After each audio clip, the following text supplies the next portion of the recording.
4 ways to represent a function.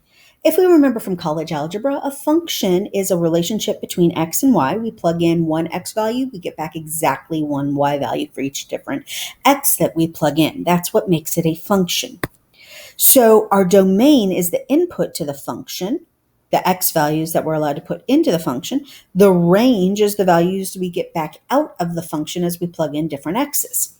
Notice that this is our function notation right here. We read that as f of x. It's all one item. That's not a multiplication. If we remember, y is synonymous with f of x, okay? Our independent variable is what we're putting in the domain values to. So that's the x in this expression. Remember, we can use different variables. And then the dependent variable is what we get back out. And so that's the y or the f of x value. Remember, I said that y and f of x are synonymous. So my graph of a function consists of all points in the plane whose ordered pairs satisfy the equation y equals f of x. In other words, when I plug in that x, I get that y. So here, notice that if I plug in the x value of 2, we get whatever this y value is. So that's the y value that's f of 2 on the graph.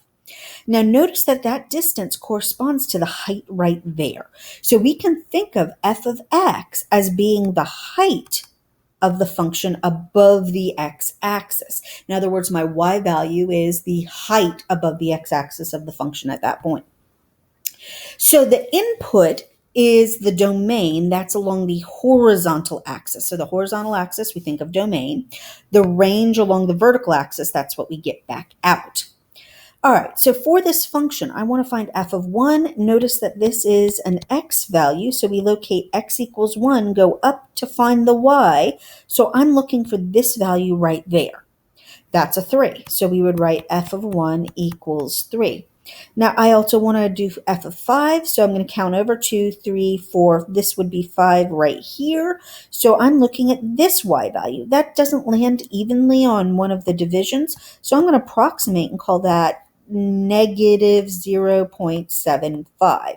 Notice that it's a little bit less than the negative 1 value below, so any reasonable estimate in there would be fine, okay? What are the domain and range? The domain are the x values allowed into the function. Notice that this stops right here and stops right here. So the smallest x value is 0 and the biggest is a 7. Okay, so what is my domain? The domain is bracket 0 to 7 bracket.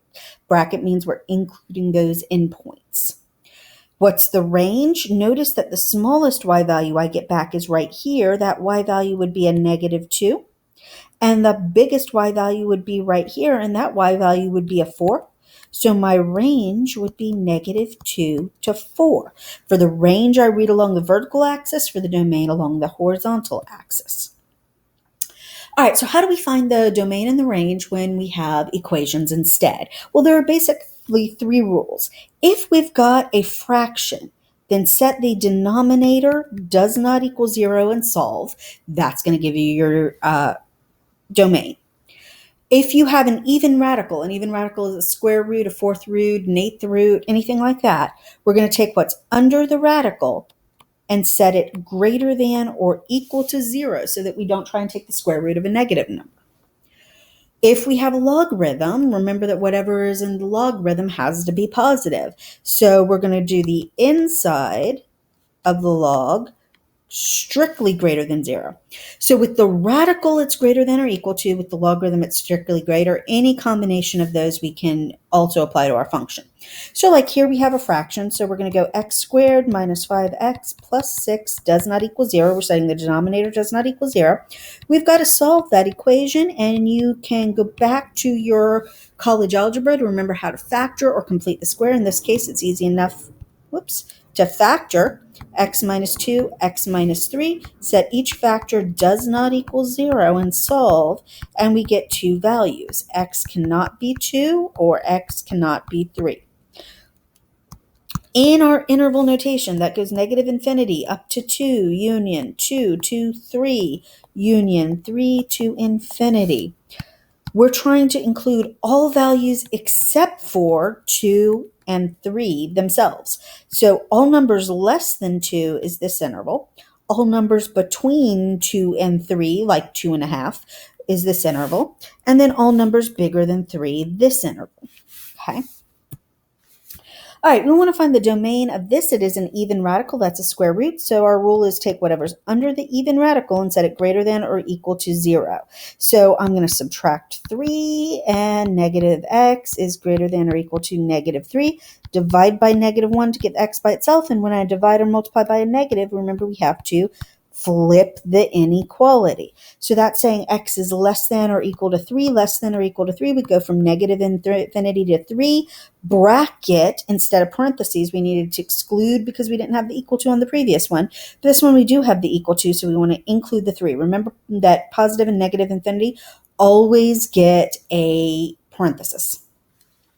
Tangent of x is really sine of x over cosine of x. We remember that from trigonometry. So that's really a fraction. So our rule for fractions apply. We're looking to set the denominator does not equal 0 and solve. Now to solve that, I'm going to think back about my unit circle. And with the unit circle, cosine of 0 here and here. So if we remember, this is pi over 2 and this is negative pi over 2 or positive 3 pi over 2. Now, back at 5 pi over 2 would be back up here, and then at 7 pi over 2 here. And so every instance of pi over 2, we're going to be at one of those two values, okay? So we want to include all of them. So we're going to say x does not equal ... The ellipsis means it keeps going in that pattern. Negative pi over 2, positive pi over 2, 3 pi over 2, and so on. Or more compactly, we learned in trig that we can write that as 2k plus 1 pi over 2, where k is any integer. Now, why is it, integer. Now, why is it 2k plus 1?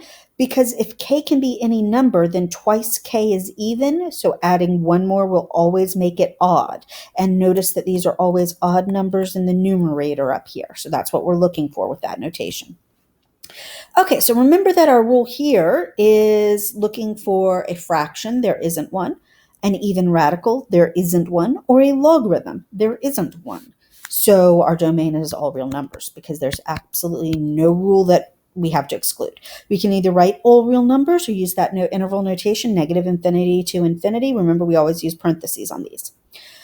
Okay, so for the domain of this function, notice that the e to the x part does not have a fraction, an even radical, or a logarithm, so its domain would be all real numbers, except we have that plus the log base 3, so this is really the only thing we have to worry about in the expression. So to find the domain, we're going to take what's inside the log, x plus 2, set it greater than 0, solve by subtracting 2 to each side. X is greater than negative 2. That would be negative 2 to infinity. This time we use a parenthesis instead of a bracket because we don't have the equal to part. And that brings us up to the vertical line test. So now this is how we determine if we are dealing with a function from its graph. We pass a vertical line across the graph, and if the vertical line intercepts the graph in no more than one place, it represents a function.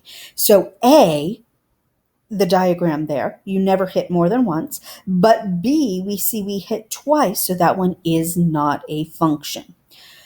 Okay, so this is the first part of 1.1. We're going to continue 1.1 on the next video. Talk to you in a little bit.